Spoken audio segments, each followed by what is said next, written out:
A'udzubillahi minasyaitonirrajim. Bismillahirrahmanirrahim. Alhamdulillahirabbil alamin. Nahmaduhu wa nasta'inuhu wa nastahdihi wa nastaghfiruh. Wa na'udzubillahi min syururi anfusina wa min sayyiati a'malina. Man yahdihillahu fala mudhillalah wa man yudlilhu fala hadiyalah.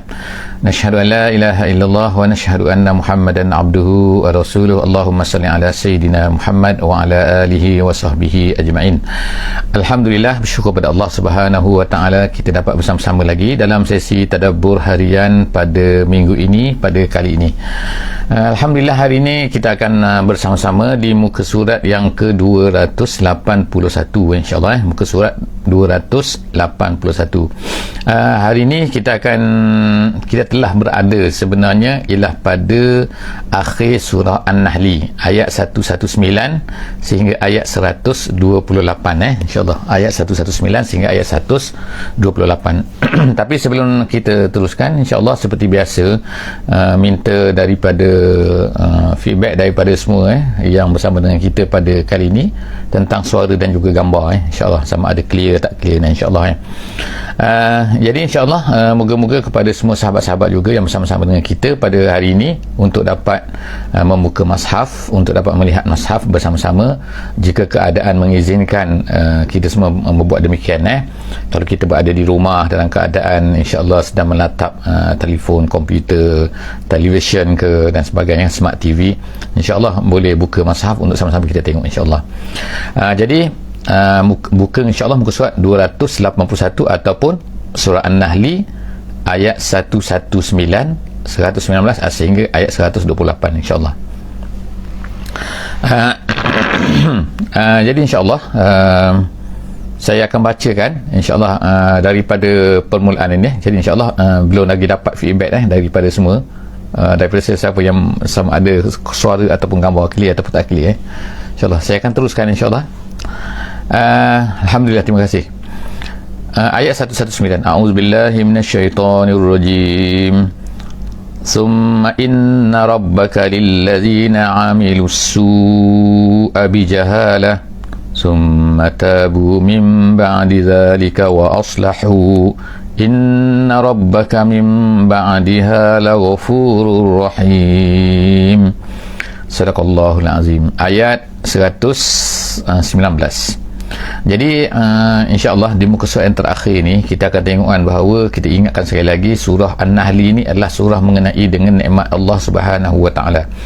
Allah Subhanahu wa taala menyebutkan tentang banyak nikmat-nikmat yang diberikan oleh Allah Subhanahu wa taala kepada manusia, dan sepatutnya manusia ini beriman kepada Allah Subhanahu wa taala, jangan sembah yang lain, kerana yang memberi nikmat ini ialah Allah Subhanahu wa taala. Yang memberi nikmat kepada manusia adalah Allah, bukan yang memberi nikmat ni adalah berhala ataupun apa-apa yang disembah, yang dituruti oleh manusia, sama ada apa sajalah bentuk dia.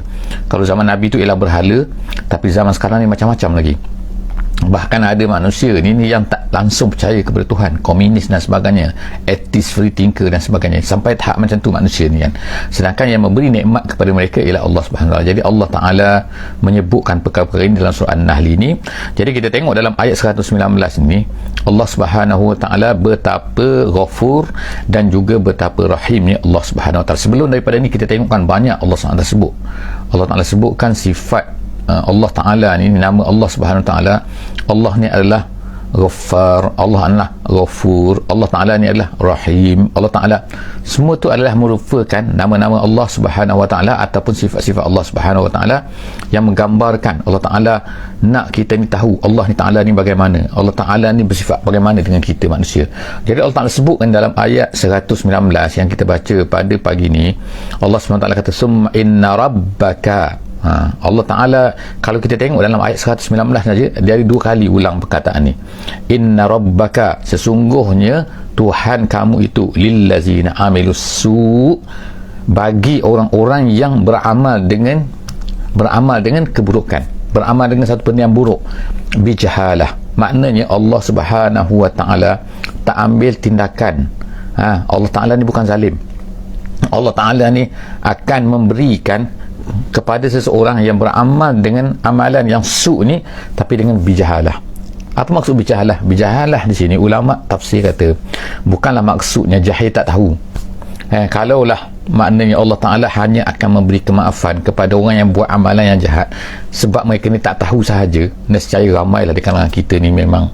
Tetapi ulama' kata sini, maksud jahalah di sini ialah maksudnya berbuat dosa dalam keadaan mereka ini kurang berfikir, kalah kepada nafsunya dan sebagainya. Itu maksudnya ialah sebagaimana kata ulama' lagi, dia kata kullu man asallah fahuwa jahilun, maka itulah maksud dia, ialah maksud jahil, iaitu orang yang tidak mentaati Allah, yang berdurhaka kepada Allah automatically, sama ada dia tahu ke perkara itu dosa tak dosa ke.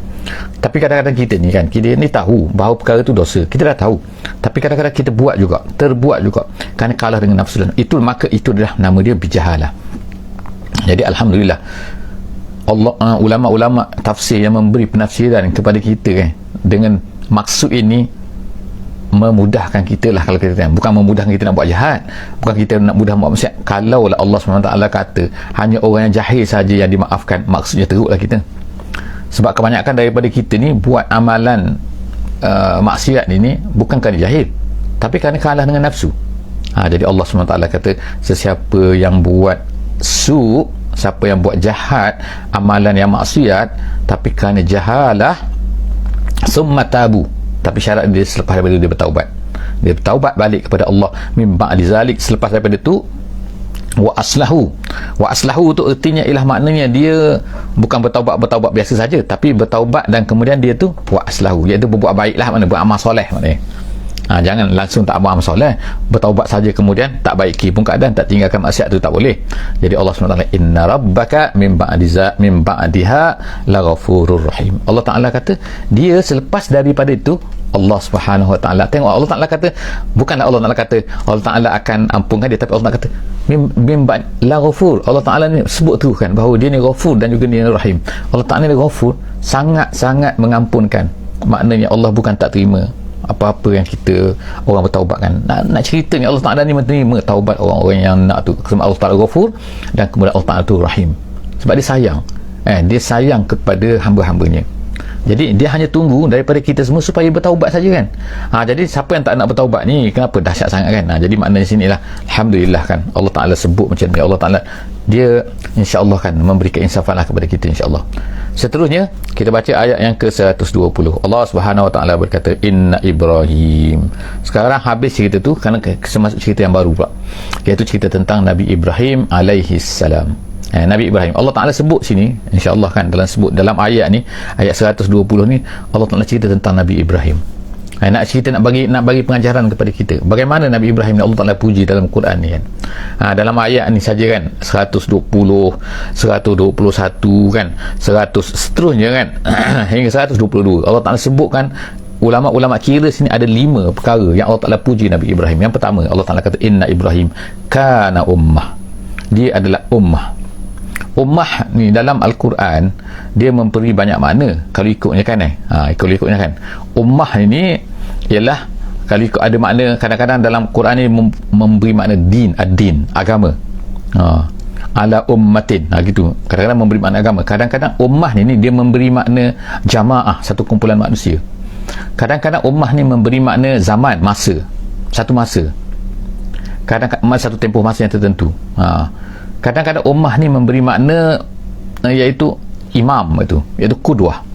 Jadi yang di sini apabila Allah SWT kata inna Ibrahim kana ummah, sesungguhnya Ibrahim itu adalah ummah, erti yang ulama beri, yang paling ramai lah majoriti ulama memberi makna ialah bahawa Nabi Ibrahim adalah merupakan seorang yang diikuti, seorang yang mempunyai sifat-sifat yang terbaik, yang sepatutnya menjadi qudwah kepada kita semua, menjadi ikutan kepada semua. Pada masa tu, kalau ikutnya Nabi Ibrahim ini, dia dan juga Sarah saja, 2 orang saja pada masa dia mengatakan pada satu masa tu yang beriman kepada Allah Subhanahu Wa Ta'ala.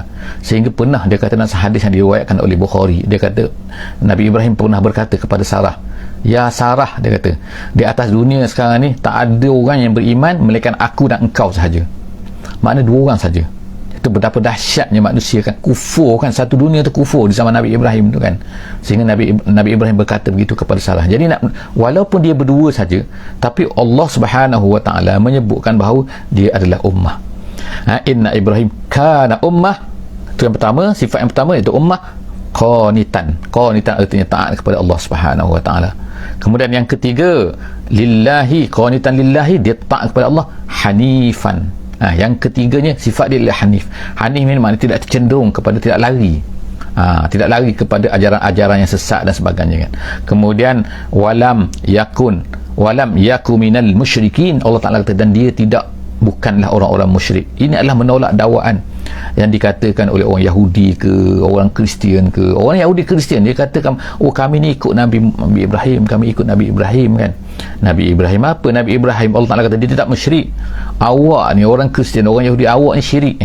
Syirik macam mana? Kata Trinity lah, kata Jesus tu anak Tuhan lah, itu syirik semua tu. Jadi Allah Subhanahu Wa Taala kata tak, walam yakum minal musyrikin. Kemudian Allah Ta'ala kata sifat yang seterusnya ialah syakiron li an'umih. Nabi Ibrahim ni sangat bersyukur dengan nikmat Allah Subhanahu Wa Taala. Kemudian oleh kerana perkara-perkara tersebut tengok kita kata ummah qanitan hanifan, tidak syirik, kemudian syakiron li an'umih, dia sangat bersyukur kan, sebagaimana kita baca kan ayat ni kan. Surah An-Nahl ni adalah ayat nikmat. Sepatutnya kita ni bersyukur kepada Allah Subhanahu Wa Taala, sepatutnya kan, tapi kita tidak bersyukur. Kalau tidak bersyukur, jadi sepatutnya kita kena ikut Nabi Ibrahim. Tengok dia bersyukur kepada Allah SWT. Jadi Allah Ta'ala telah apa Allah Ta'ala buat pada dia, Allah Ta'ala pun sebutlah, kata ijtabahu wa hadahu ila siratim mustaqim. Allah Ta'ala pun pilih dia, Allah Ta'ala kemudian menunjukkan dia kepada sirat al-mustaqim, jalan yang lurus, jalan yang betul ni. Dalam keadaan manusia semua sesat, jadi Nabi Ibrahim telah mendapat jalan yang lurus itu. Kemudian ayat 122, wa atainahu fid dunya hasanah. Apa yang Allah Ta'ala beri kepada Nabi Ibrahim? Oleh kerana sifat-sifat tadi, oleh kerana kehebatannya tadi kan, maka Allah Ta'ala telah berikan kepada Nabi Ibrahim ni, wa atainahu, dan Allah Ta'ala telah beri kepadanya, minta maaf wa atainahu, Allah Ta'ala telah berikan kepadanya fid dunya, di atas dunia ni lagi, ni akhirat of course lah kan, dia dapat kan, tapi di atas dunia lagi Allah Ta'ala kata beri kepada dia hasanah. Kita mintakan kepada Allah Subhanahu Wa Ta'ala, biasa kita doa, Rabbana atina fid dunya hasanah, Rabbana atina fid dunya hasanah wa fil akhirati hasanah. Akhirah fi hasanah, hasanah fil akhirah ialah syurga lah of course kan. Tapi bila kita sebut di atas dunia ni apa? Jadi ulama-ulama sebut Nabi Ibrahim telah mendapat macam-macam, mendapat nubuwah. Nubuah kita of course lah tak dapat, kita tahu kan, kerasulan, nubuah kita tak dapat, tapi maknanya ialah perkara yang hampir sama dengan nubuah itu. Maksudnya ialah kita telah mendapat hidayah daripada Allah Subhanahu Wa Taala. Kita mendapat petunjuk daripada Allah Subhanahu Wa Taala, kita mendapat hudan daripada Allah Subhanahu Wa Taala. Jadi apa lagi? Sehatnya, mendapat zuriatnya, mendapat hartanya dan sebagainya, macam-macam Allah Ta'ala beri kepada Nabi Ibrahim alaihissalam, hasil daripada apa yang ada pada dia. Jadi maknanya Allah Ta'ala ni akan beri kepada manusia ni. Kalau manusia tu bertaat kepada Allah Subhanahu Wa Taala, Allah Ta'ala akan beri kepada dia. Jangan bimbang dengan manusia ni, jangan takut kalaulah maknanya kalau dia ni beriman, of course Allah Ta'ala akan beri kepada dia kalau dia buat baik. Jadi Allah Ta'ala kata, itu janji Allah Ta'ala, dan Allah Ta'ala beri kepada Nabi Ibrahim, wa atainahu fid dunya hasanah wa innahu fil akhirati laminas salihin, dan di akhirat dia adalah termasuk dalam orang yang soleh. Jadi maknanya dapat syurga. Jadi dunia dia dapat, di akhirat pun dia dapat. Rabbana atina fid dunya hasanah wa fil akhirati hasanah. Kita minta kepada Allah Subhanahu Wa Ta'ala. Seterusnya Allah Subhanahu Wa Ta'ala sebut jadi Allah Ta'ala berkata pula kepada Nabi kita sallallahu alaihi wasallam, summa auhayna ilaik, dan kemudian auhayna ilaik, kami wahyukan kepada engkau wahai Muhammad, auhayna ilaika, kepada kamu wahai Muhammad, anittabi' millata Ibrahim hanifa, supaya kamu ikut Nabi Ibrahim tu, maknanya ikutlah ajaran Nabi Ibrahim. Apa yang dipegang oleh Nabi Ibrahim, sebenarnya Rasul-Rasul ni membawa satu ajaran yang sama saja, bermula daripada Nabi Adam sampailah kepada Nabi Muhammad sallallahu alaihi wasallam. Ianya sama sahaja dari segi tauhid, dari segi usul-usul agama sama saja. Tak ada yang, cuma yang berbeza kemungkinan ialah furu', dipanggil furu' asy-syariah, perkara-perkara cabang mungkin berbeza oleh kerana kehidupan manusia itu berubah daripada dulu. Nabi Musa pun lain sikit kerana kejahatan Bani Israel, maka Allah Ta'ala telah berikan kepada mereka ni hukuman-hukuman. Tetapi secara umumnya, secara usul al-aqidah, semuanya adalah sama. adalah sama sejak daripada Nabi Adam, Nabi Nuh, Nabi Hud, Nabi Saleh, Nabi Ibrahim, Nabi Sulaiman, Nabi Musa, semua Nabi Nabi Isa, kemudian Nabi Muhammad sallallahu alaihi wasallam. Semua itu adalah usul akidah. Jadi Allah SWT sebut kepada Nabi Muhammad sallallahu alaihi wasallam sini, summa auhayna ilaika anittabi', ikutlah millata Ibrahim hanifa, iaitu dalam keadaan jangan menyeleweng, jangan cenderung, jangan pergi kepada agama-agama yang lain ni, yang tak hanif ni. Wa ma kana minal musyrikin, dan dia bukan orang musyrik sebagaimana kita sebut tadi, bahawa sebagaimana dakwaan orang-orang Yahudi dan juga orang-orang Kristian yang mengatakan mereka ni ikut Nabi Ibrahim. Jadi kalau kita baca sekarang kan, kalau kita baca sekarang pun dia akan kata bahawa ini adalah Abrahamik. Dia kata Abrahamik ni mana ajaran agama-agama yang merupakan Abrahamik, iaitu Islam, Yahudi, Kristian dipanggil sebagai Abrahamic religion. Zaman moden ni kan, macam-macam manusia ni fikir kan. Sedangkan yang sebenarnya Allah Ta'ala dah tolak di sini kan, bahawa mereka tu sebenarnya tak ikut Nabi Ibrahim. Mereka tu bukan syirik kan. Orang-orang Arab Quraisy di zaman Nabi pun mereka tu mengatakan bahawa mereka ikut Nabi Ibrahim alaihissalam. Mereka letakkan patung Nabi Ibrahim itu di dalam Kaabah. Di dalam Kaabah mereka puja tu kan, bahawa ini Ibrahim, ini Ismail, ini mereka katakan bahawa sehingga mereka memuliakan tu apa tu, makam Ibrahim. Tepi Kaabah tu ada satu makam Ibrahim, kemudian ada hijir Ismail tepi tu, nama Ismail, kemudian nama tu adalah Ibrahim. Mereka kata ini dibina oleh Nabi Ibrahim, tapi mereka syirik. Jadi Allah SWT kata wa ma kana minal musyrikin. Nabi Ibrahim tak syirik Nabi Ibrahim tak syirik. Awak jangan mengarut orang-orang ni. Allah Ta'ala tolak kan secara tak langsungnya, dan tolak apa yang dikatakan oleh orang-orang musyrik Mekah, tolak yang dikatakan oleh orang-orang Kristian, tolak apa yang dikatakan oleh orang Yahudi. Seterusnya Allah SWT kata innama, seterusnya ayat itu ayat yang ke-124 insyaAllah. Seterusnya innama ju'ila sabtu ala allazina ikhtalafu fi. Allah kemudian ceritakan tentang hari hari apa, hari Sabtu. Kalau kita tengok di sini Allah SWT sebutkan sesungguhnya dijadikan as-sabtu, sesungguhnya dijadikan hari Sabtu lah. Sabtu ni memang nama dia Sabtu. Tadi perkataan sabata, sabata ni artinya rehat maksudnya.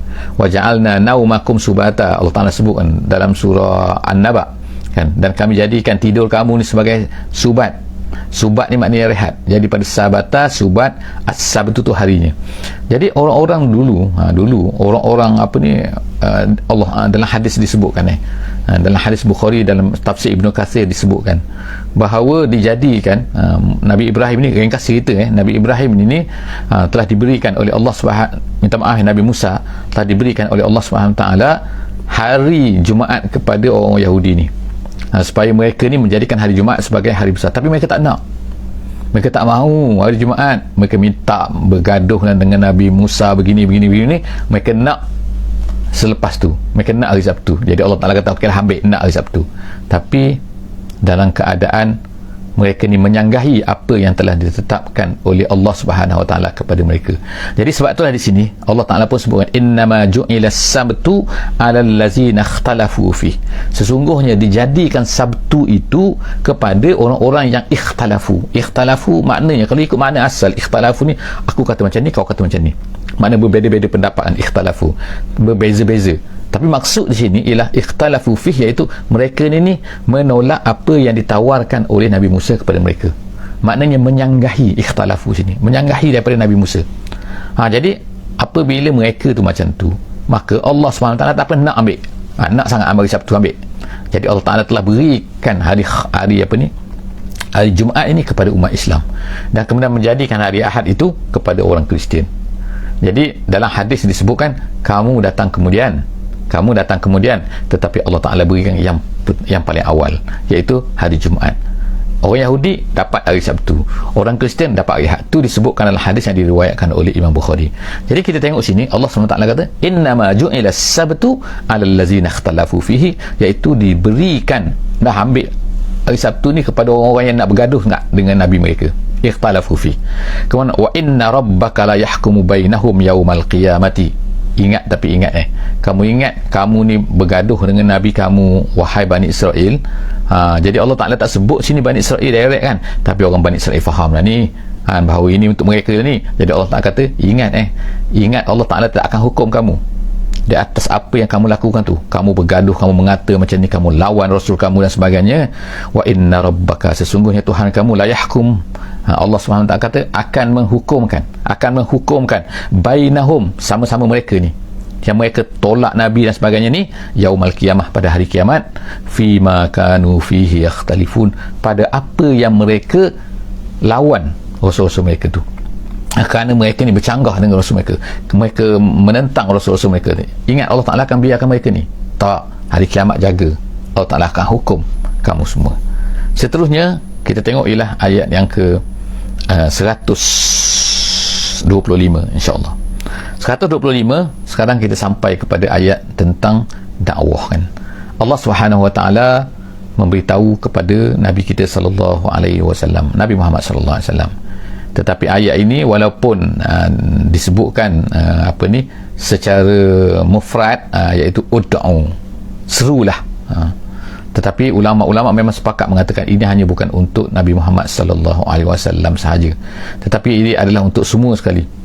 Orang mukmin, orang beriman, yang pertama dia mesti menjadi pendakwah, dia mesti menyeru kan. Jadi bagaimanakah cara menyeru? Allah SWT mengajar kepada kita 3 cara dalam ayat ni. Dalam ayat 125 surah An-Nahl ni, iaitu Allah Ta'ala mengajar Nabi SAW, memberitahu kepada kita, ud'u ila sabili rabbik, ajaklah, serulah kepada sabili rabbik, iaitu kepada Islam.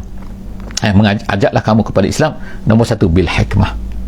Apa maksud hikmah sini? Wisdom. Jadi saya bacakan apa yang disebutkan oleh ulama maksud hikmah ni. Maksud hikmah sebagaimana disebutkan oleh ulama tafsir, dia kata hikmah maknanya bil qaulil muhkam as-sahih al-muwaddih lil haqqi.